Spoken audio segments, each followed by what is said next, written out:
بسم اللہ الرحمن الرحیم۔ مناقب عمر بن عبدالعزیز، مصنف علامہ شبلی نعمانی۔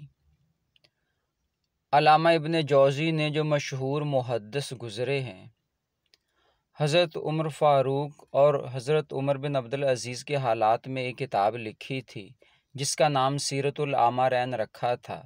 ہم نے یہ کتاب مصر میں کتب خانہ خدیویہ میں دیکھی تھی، جس سے الفاروق کے لیے بہت سے مفید معلومات انتخاب کیے تھے۔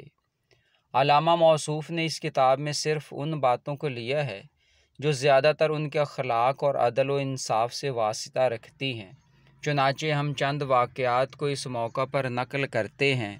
ان میں حضرت عمر بن عبدالعزیز کے واقعات اور حالات میں سب سے زیادہ جو چیز قابل لحاظ ہے وہ غیر مذہب والوں کے ساتھ ان کا طرز عمل ہے۔ عمر بن عبدالعزیز مذہب کی مجسم تصویر تھے۔ مذہبی حیثیت سے ان کو عمر ثانی کا لقب دیا گیا ہے، اس لیے غیر مذہب والوں کے ساتھ ان کا جو طرز عمل تھا وہ ان کی شخصی حالت نہیں بلکہ مذہب اسلام کا اصلی طرز عمل ہے۔ ان واقعات میں سے ہم ایک واقعے کا ذکر کرتے ہیں۔ ایک دن عمر بن عبدالعزیز مسند خلافت پر متمکن تھے۔ ایک عیسائی نے جو حمص کا رہنے والا تھا، دربار میں آ کر یہ شکایت کی کہ خلیفہ ولید بن عبد الملک کے بیٹے عباس نے میری زمین پر زبردستی قبضہ کر لیا ہے۔ عمر بن عبدالعزیز نے عباس کی طرف دیکھا۔ عباس نے کہا، یہ زمین مجھ کو خلیفہ ولید نے بطور جاگیر عنایت کی تھی، چنانچہ اس کی تحریری سند بھی میرے پاس موجود ہے۔ عمر بن عبدالعزیز نے عیسائی کی طرف مخاطب ہو کر کہا، تم کیا جواب دیتے ہو؟ اس نے کہا، امیر المومنین، میں خدا کی تحریر قرآن مجید کے مطابق فیصلہ چاہتا ہوں۔ عمر بن عبدالعزیز نے عباس کی طرف مخاطب ہو کر کہا، عباس، خدا کی تحریر تیرے باپ ولید بن عبد الملک کی تحریر پر مقدم ہے۔ یہ کہہ کر وہ زمین عباس کے قبضے سے نکال کر عیسائی کو دلا دی۔ ان کا ایک اور کارنامہ جو نہایت قابل قدر ہے، سلاطین بنی امیہ کی ناجائز کارروائیوں کا مٹانا تھا۔ سلاطین بنی امیہ نے ملک کا بڑا حصہ جو زمینداری کی حیثیت سے رایا کے قبضے میں تھا، اپنے خاندان کے ممبروں کو جاگیر میں دے دیا تھا۔ جس طرح سلاطین تیموریہ کے زمانے میں بڑے بڑے صوبے شہزادوں کی جاگیر میں دے دیے جاتے تھے، عمر بن عبدالعزیز تخت خلافت پر بیٹھے تو سب سے پہلے ان کو اس کا خیال ہوا، لیکن ایسا کرنا تمام خاندان خلافت کو دشمن بنا لینا تھا، تاہم انہوں نے اس کی کچھ پرواہ نہ کی۔ اول جب انہوں نے یہ ارادہ کیا تو تمام خاندان نے عمر کو، جو عمر بن عبدالعزیز کی پھوپھی تھیں، سفیر مقرر کر کے بھیجا۔ انہوں نے حضرت عمر بن عبدالعزیز کے پاس جا کر کہا کہ تمام خاندان برہم ہے اور مجھ کو ڈر ہے کہ عام بغاوت نہ ہو جائے اور لوگ ہنگامہ نہ کر دیں۔ عمر بن عبدالعزیز نے کہا، میں قیامت کے سوا اور کسی دن سے نہیں ڈرتا۔ وہ مایوس ہو کر چلی آئیں۔ خود عمر بن عبدالعزیز کے قبضے میں بھی اسی قسم کی جاگیریں تھیں جو ان کے خاندان کو بنو امیہ کی طرف سے عنایت ہوئی تھی۔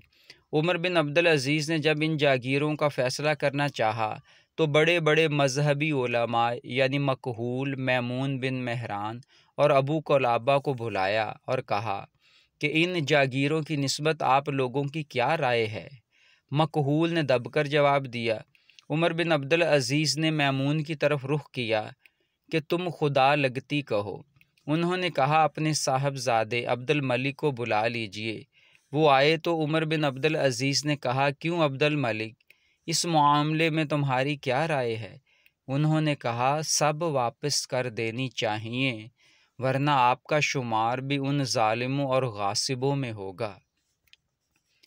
عمر بن عبدالعزیز نے اپنے غلام سے، جن کا نام مزاحم تھا اور جن کو وہ بہت مانتے تھے، کہا کہ لوگوں نے جو زمینیں ہم کو دیں، نہ وہ اس کے دینے کے مجاز تھے، نہ ہم کو ان کے لینے کا حق تھا۔ تمہاری کیا رائے ہے؟ مزاحم نے کہا، امیر المومنین، آپ کو یہ بھی معلوم ہے کہ آپ کے بال بچے کتنے ہیں، یعنی ان کا گزر کیوں کر ہوگا؟ عمر بن عبدالعزیز کے آنسو نکل آئے اور کہا، ان کا مالک خدا ہے۔ یہ کہہ کر گھر میں چلے گئے۔ مزاحم وہاں سے اٹھ کر عبد الملک فرزندے عمر بن عبدالعزیز کے پاس گئے اور کہا، بڑا غضب ہوا چاہتا ہے۔ عمر بن عبدالعزیز تمام خاندانی جاگیروں سے دستبردار ہونا چاہتے ہیں، لیکن میں نے ان سے کہا کہ اپنی اولاد کا لحاظ کر لیجئے۔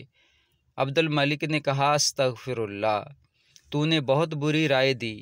یہ کہہ کر عبد الملک عمر بن عبدالعزیز کے پاس گئے۔ وہ اس وقت خواب راحت میں تھے۔ پہرے والے نے کہا، تم لوگ عمر بن عبدالعزیز پر رحم نہیں کرتے، دن بھر ایک لہجہ تو ان کو آرام لینے دو۔ عبد الملک نے کہا، تو جا کر ان سے کہہ تو صحیح۔ عمر بن عبدالعزیز کے کانوں میں یہ آواز پڑی۔ عبد الملک کو اندر بلا لیا اور کہا، جانے پدر، یہ کون سا ملاقات کا وقت ہے؟ انہوں نے واقعہ بیان کیا۔ عمر بن عبدالعزیز نے کہا، میں نماز ظہر کے بعد ممبر پر چڑھ کر اس کا اعلان کر دوں گا۔ عبد الملک نے کہا، اس کا کون ذمہ دار ہے کہ آپ اس وقت تک زندہ رہیں گے؟ غرض اسی وقت عمر بن عبدالعزیز باہر آئے۔ شہر میں منادی کرا دی گئی کہ لوگ مسجد میں جمع ہوں۔ عمر بن عبدالعزیز نے ممبر پر چڑھ کر کہا، صاحبو، میں ان تمام زمینوں کو جو لوگوں نے ہمارے خاندان کو دی تھیں واپس کرتا ہوں، کیونکہ دینے والوں کو نہ دینے کا حق تھا نہ ہم کو لینے کا۔ یہ کہہ کر جاگیرات کی جو سندیں تھیں صندوق سے نکلوائیں اور کینچی سے قطر قطر کر ان کو پھینکنا شروع کیا۔ یہ جاگیریں کچھ یمن میں تھیں، کچھ یمامہ میں تھیں۔ چنانچہ سب سے پہلے ان زمینوں سے دستبرداری ظاہر کی۔ عمر بن عبدالعزیز کو تمام خاندان میں سے ابن سلیمان سے بہت محبت تھی۔ وہ اپنی جاگیر کی سند لے کر آئے کہ میری زمین آپ کیوں چھینتے ہیں؟ فرمایا کہ پہلے یہ زمین کس کے قبضے میں تھی؟ بولے، حجاج کے۔ فرمایا، تو حجاج کی اولاد کا حق ہے، تم کون ہوتے ہو؟ ابن سلیمان نے کہا، اصل میں یہ زمین عام مسلمانوں کی تھی۔ عمر بن عبدالعزیز نے کہا، تو عام مسلمانوں کو ملنی چاہیے۔ ابن سلیمان رونے لگے۔ مزاحم نے کہا، امیر المومنین، آپ ابن سلیمان کے ساتھ یہ برتاؤ کرتے ہیں؟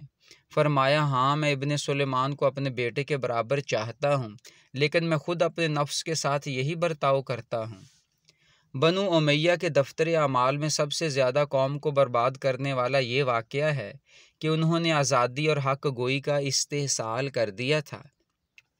عبد الملک نے تخت پر بیٹھ کر حکم دیا تھا کہ کوئی شخص میری کسی بات پر روک ٹوک نہ کرنے پائے، اور جو شخص ایسا کرے گا سزا پائے گا۔ اگرچہ اس پر بھی آزادی پسند عرب کی زبانیں بند نہ ہوئیں، تاہم بہت کچھ فرق آ گیا تھا۔ عمر بن عبدالعزیز نے اس بدعت کو بالکل مٹا دیا۔ دو نہایت متدین اور راست باز شخص اس کام پر مقرر کیے کہ عدالت کے وقت ان کے پاس موجود رہے اور ان سے جو غلطی سرزد ہو جائے فوراً ٹوک دے۔ ان کے اس طرز عمل سے لوگوں کو عام طور پر جرأت ہو گئی تھی اور لوگ نہایت بے باکی سے ان کے اقوال و افعال پر نکتہ چینی کرتے تھے۔ محدث ابن جوزی نے بسند یہ واقعہ نقل کیا ہے کہ مسلمہ بن عبد الملک، جو خاندان بنی امیہ کا دست و بازو تھا، نے ایک گرجا کے متولیوں کے مقابلے میں دعویٰ دائر کیا۔ فریق مقدمہ جو عیسائی تھے اجلاس میں حسب قاعدہ کھڑے تھے، لیکن مسلمہ کو چونکہ خاندانی زعم تھا اس لیے بیٹھ کر گفتگو کرتا تھا۔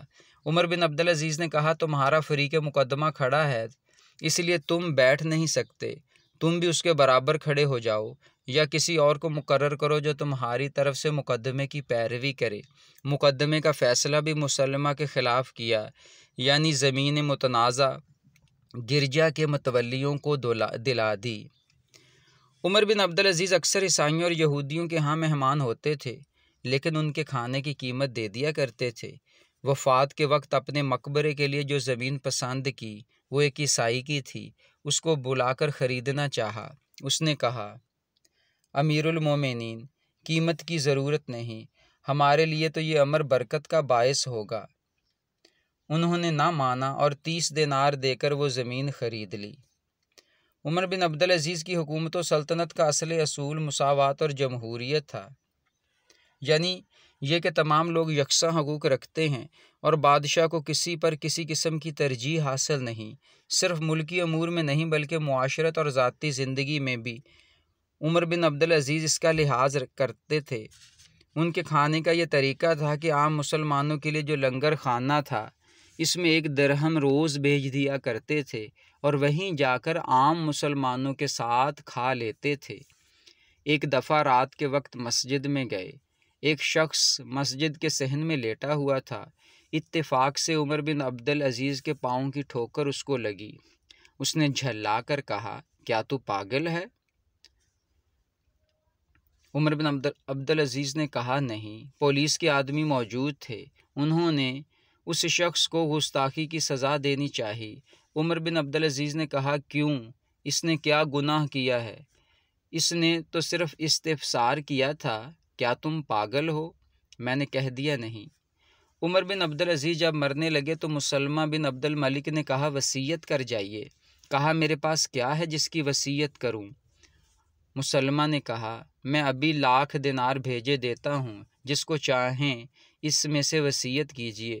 فرمایا، اس سے تو بہتر یہ ہے کہ یہ رقم جن لوگوں سے وصول کی ہے ان کو واپس دے دو۔ مسلمہ یہ سن کر بے اختیار رو پڑے۔ اس سلسلے میں یہ امر بیان کرنے کے قابل ہے کہ خلفائے بنی امیہ کی دولت مندی کا یہ حال تھا کہ جب ہشام بن عبد الملک نے وفات پائی تو اس کے ترکے میں سے صرف اولاد ذکور کو جس قدر نقدی رقم وراثت میں ملی، اس کی تعداد 1,10,00,000 دینار تھی۔ لیکن عمر بن عبدالعزیز نے جب وفات پائی تو کل 17 دینار چھوڑے، جن میں سے تجہیز و تکفین کے مصارف ادا کرنے کے بعد 10 دینار بچے جو ورثہ پر تقسیم ہوئے۔ غرض عمر بن عبدالعزیز کی خلافت اور سلطنت ٹھیک اسی اصول کا نمونہ تھی جو اسلام نے قائم کیا تھا۔ مقالات شبلی جلد 4